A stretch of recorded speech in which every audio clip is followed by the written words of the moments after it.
Stephen नाम के एक आदमी को हेलीकॉप्टर में बिठाकर उसे पूरे मेक्सिको शहर का एक चक्कर लगवाया गया। स्टीफन को ये चैलेंज दिया गया था कि उसे पूरे मेक्सिको शहर को एक बार आसमान से देखने के बाद उसकी एक ड्राइंग बनानी होगी। इसमें शहर की सभी छोटी बड़ी इमारतें मौजूद होनी चाहिए। यह संभव सा दिखने वाला काम केवल एक महामानव यानी कि सुपर ह्यूमन ही कर सकता था। स्टीफन ने ऐसा ही किया। उसने पूरे मेक्सिको शहर को एक बार आसमान से देखने के बाद उसकी एक ड्राइंग बनाई जिसमें शहर की सभी छोटी बड़ी इमारतें मौजूद थी, जो साबित करता है कि स्टीफन एक शक्तिशाली दिमाग का मालिक है, यानी कि एक सुपर ह्यूमन है। बट सवाल ये उठता है कि स्टीफन के दिमाग में इतनी मेमोरी कैपेसिटी कहाँ से आई कि उसने कुछ ही मिनटों में पूरे मेक्सिको शहर के स्ट्रक्चर को याद कर लिया। क्या सच में स्टीफन एक सुपर ह्यूमन है या फिर सच्चाई कुछ और है? चलिए जानते हैं। स्टीफन का जन्म पृथ्वी के एक देश इंग्लैंड की राजधानी लंदन में 24 अप्रैल 1974 को हुआ।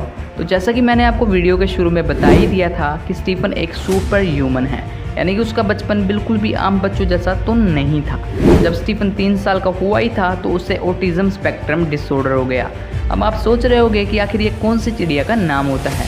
एक तरह का ब्रेन डिसऑर्डर होता है, यानी कि मानसिक विकार, जो इंसानों में 2 या 3 साल की छोटी उम्र से शुरू होता है और उनके मरने तक यानी कि कब्र में जाने तक उनके साथ रहता है। जिन बच्चों में ऑटिज्म स्पेक्ट्रम डिसऑर्डर पाया जाता है वो बच्चे आम बच्चों से थोड़ा अलग होते हैं। ऑटिज्म के चलते एक बच्चा आम बच्चों से लेट बोलना शुरू करता है और कई केसेस में तो वो अपनी पूरी ज़िंदगी ठीक ढंग से बोल ही नहीं पाते।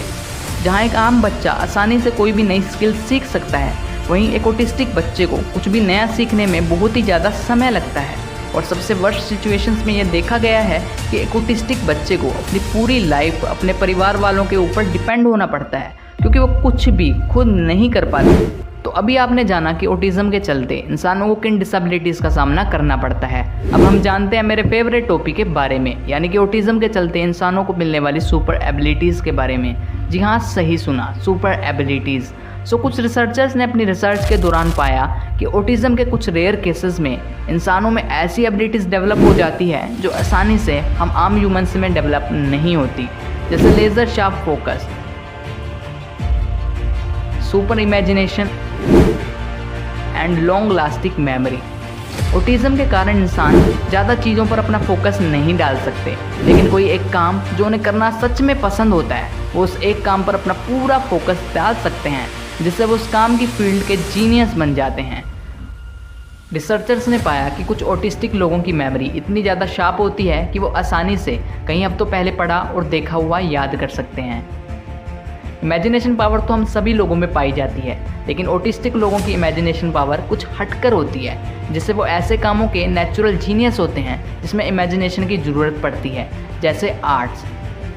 स्टीफन भी ऑटिज्म के कुछ ऐसे ही रेयर केसेस में से एक था जिसमें ये सुपर एबिलिटीज़ पाई गई थी, क्योंकि 3 साल की उम्र में स्टीफन को ऑटिज्म हो गया था, जिसके चलते वो 5 साल की उम्र तक बिल्कुल भी बोल नहीं पाया। लेकिन जो पहला शब्द स्टीफन ने अपने मुंह से बोला वो था पेपर, यानी कि कागज। धीरे धीरे स्टीफन ने अपने आसपास की चीज़ों की ड्राइंग बनाना शुरू कर दिया और उसके द्वारा बनाई गई ड्राइंग इतनी एक्यूरेट होती थी कि मानो इस पिक्चर को अभी अभी कैमरे से निकाला गया हो। लेकिन स्टीफन में एक एबिलिटी ऐसी भी थी जो उसे दुनिया के बाकी सभी आर्टिस्ट से अलग बनाती थी कि स्टीफन किसी भी चीज़ की ड्राइंग बनाने से पहले उस चीज़ को सिर्फ एक बार देखता था और बिना दोबारा देखे उस चीज़ की एक्यूरेट पिक्चर बना देता था। 2001 में स्टीफन ने BBC डॉक्यूमेंट्री नामक एक शो का चैलेंज एक्सेप्ट करने के बाद पूरे मेक्सिको शहर को सिर्फ एक बार 20 मिनट तक आसमान से देखा और उसकी पूरी की पूरी एक ड्राइंग ही बना डाली और ये साबित कर दिया कि स्टीफन जैसा आर्टिस्ट इस दुनिया में कोई दूसरा नहीं है। लेकिन सवाल अब भी वहीं का वहीं है कि आखिर स्टीफन ऐसा कैसे कर पाया। तो इसका जवाब है, स्टीफन ऐसा फोटोग्राफिक मेमोरी की वजह से कर पाया। फोटोग्राफिक मेमोरी अब तक दुनिया के केवल 100 लोगों में ही पाई गई है। एक ऐसी एबिलिटी होती है जिसमें किसी घटना या चीज़ की इमेज लंबे समय तक लोगों के दिमाग में सेव रहती है और ये इंसान जब चाहे इस इमेज को अपनी आंखों के सामने देख सकते हैं और ये इमेज उतनी ज़्यादा एक्यूरेट होती है जितनी कि कैमरे से निकाली गई कोई पिक्चर हो, जो साबित करता है कि स्टीफन कोई आम इंसान तो बिल्कुल नहीं है। मेरी नज़रों में तो बिल्कुल भी नहीं।